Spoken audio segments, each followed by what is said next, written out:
48 oras na walang tigil sa operating room. Nakatulog agad ako pagkahiga ko sa night flight. Kakapikit ko pa lang.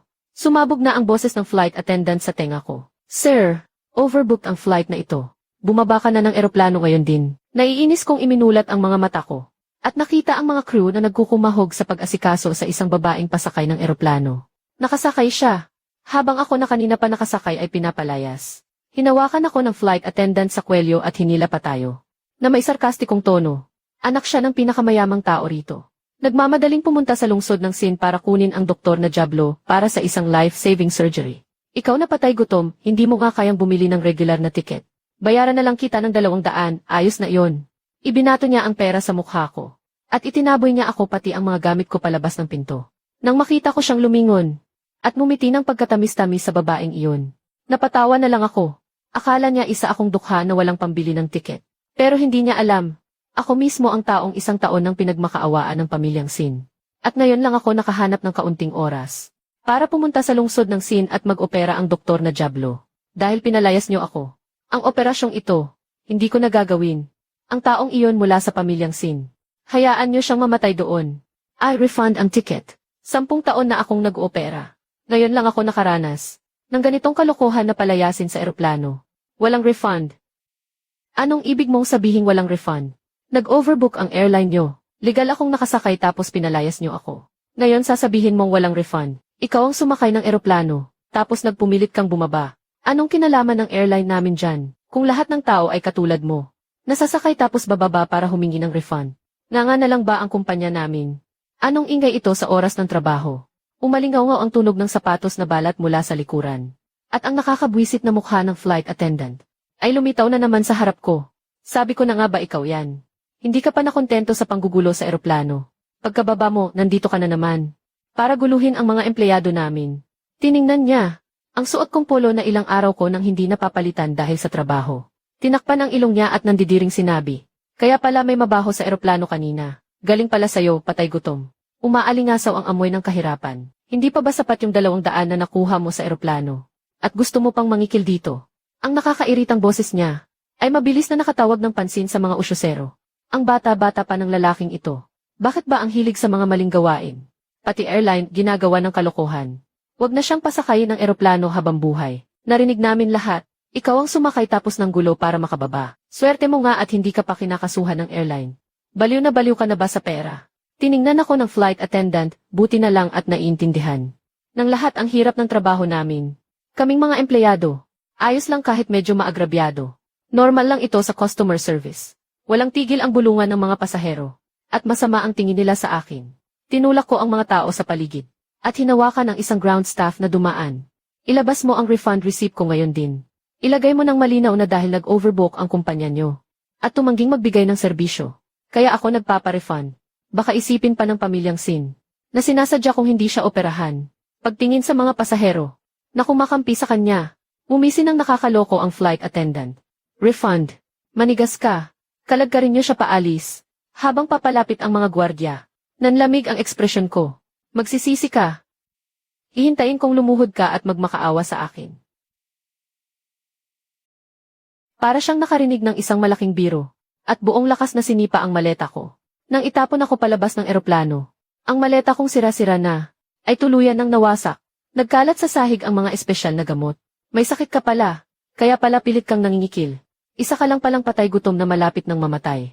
Ang mga taong katulad mo, pampasikip lang sa mundo. Mas mabuting mamatay ka na lang ng maaga. Tinapakan niya ng mariin, at nadurog ang espesyal na gamot. Tapos na, ang tanging gamot na makakatulong kay Sinyen na makaligtas. Sa pinakakritikal na yugto ay wala na. Ngayon, maaari na talaga siyang maghintay ng kamatayan niya. Walang kaawa-awa ang flight attendant. Bagkus ay dinuraan pa ako. Marami na akong nakitang katulad mo. Gusto mo lang kunin ang atensyon ni Miss Sin. Para maging asong sunod-sunuran sa babae, di ba? Hindi ka man lang manalamin para makita kung ano ka ba talaga. Ako ay binuhat ng mga malalaking gwardiya. At itinapon sa labas na parang basura. Nagbagsakan sa katawan ko ang mga gamit mula sa maleta. Lumayas ka.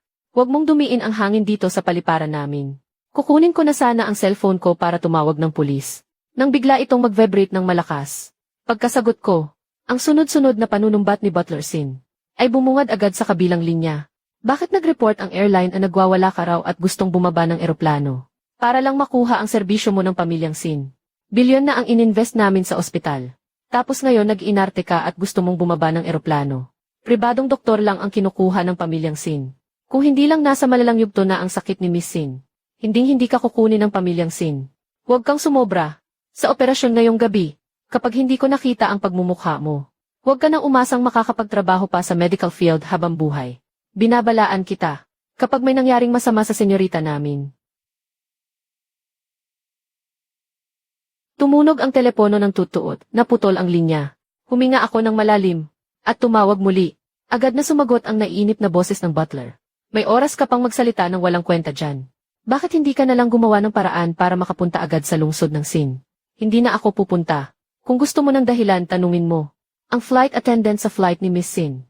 Malamig kong sinabi. Habang pinupulot ng isang kamay ko ang mga nagkalat na gamit, at mabilis na nagtatype ang kabilang kamay sa banking API, para ibalik ang 5 milyong depositong ibinayad sa akin ng pamilyang Sin. Ibinalik ko sa orihinal na nagpadala. 5 milyong barya lang. Hindi mabibili ang dignidad ko. Pagka-refund, pinatay ko agad ang tawag. At blinok ang numero niya. Pagtingin sa espesyal na gamot na nadurog ng pinong-pino. Ngumisi ako ng malamig. Ang buhay ni Sinyen. Wala na akong pakinailigtas pa. Pumara ako ng taxi at dumiretso sa ospital. Pero pagkabukas ko pa lang ng pinto, isang ashtray ang muntik nang tumama sa sentido ko. Po Kuyen, ang lakas ng loob mong bastusin si Miss Sin. Para protektahan ang kaligtasan ni Miss Sin. Napilitan ng flight attendant na paalisin ikaw sa eroplano. Ang galing mo rin ikaw na nga ang mali, ikaw pa ang may ganang magreklamo. At isinisi mo pa ang lahat sa flight attendant na yon. Ano sa tingin mo ang katayuan ng pamilyang Sin ha? At sino ka ba sa akala mo, ang lakas ng loob mong tanggihan ang imbitasyon ng pamilyang Sin? Huwag mo nang asahan na sa buong buhay mo. Makakapagtrabaho ka pa sa larangan ng medisina. Ang galing talagang magsinungaling ng flight attendant na yon. At hindi rin papahuli ang pamilyang Sin. Kailangan lang namang i-check ang key fees para malinawan ang lahat, pero mas pinili pa nilang maniwala sa kwento ng isang hamak na flight attendant. Hindi kakayanin ng ospital ang galit ng pamilyang Sin. Lalo na ang konsintihin ang isang nagmamagaling na tulad mo. Pagkatapos niyang magsalita, humanap agad ako ng papel at ballpen. At mabilis na isinulat ang aking resignation letter. Ang bulok na ospital na ito, para lang abusuhin ako, ay pinuno ang schedule ko ng mga operasyon araw at gabi. 3 taon na ako rito, pero kahit isang araw hindi pa ako nakakapagpahinga ng maayos. Kung hindi biglang aatras ang lead surgeon, at tatawagin ako para sumagip, ay tatadta rin naman ako ng text sa hating gabi, para pilitin akong gumawa ng ekstra na operasyon. Sawa na ako sa ganitong buhay, tama na. Pabagsak kong inilapag ang resignation letter ko sa harap ng direktor. Tiningnan niya ang sulat na may mabilis at magulong pirma. Nanlaki ang mga mata niya sa galit at napabuntong hininga ng malakas. Nababaliw ka na ba? Pagsasabihan lang ng kaunti, magre-resign ka na agad. Tiningnan ko siya ng masama, at itinaas ang kilay ko na walang pakialam. Tama kayo. Magre-resign na ako. Kailangan kong pumunta sa ibang bansa para mag-relax muna. Pakisabi na lang sa pamilyang Sin. Gawin nila kung ano ang gusto nilang gawin. Pagkasabi ko nito, tumalikod na ako at umalis. Po Kuyen, bumalik ka rito. Umalingaw-ngaw ang sigaw ng direktor sa buong opisina. Ang mga nurse na dumadaan ay nagulat din. Pero ako, parang wala akong narinig. At nagtuloy-tuloy lang sa paglabas ng ospital. Pagtingin ko sa relo ko, mahigit 1 oras na ang lumipas. Siguradong lalabas na ang mga sintomas ni Sinyen, kung wala ang espesyal na gamot ko. Ang flight na sinasakyan niya ay magiging isang napakadelikadong paglalakbay para sa kanya. Kung wala ang espesyal na gamot ko. Ang flight na sinasakyan niya ay magiging isang napakadelikadong paglalakbay para sa kanya. Pagka-uwi ko sa bahay, pinatay ko ang cellphone ko at natulog. Pagkatapos ng 74 na oras na walang tigil na pagtatrabaho, natulog ako ng isang buong araw at gabi. Bago ko naramdaman na, bumalik na ang kaunti kong lakas.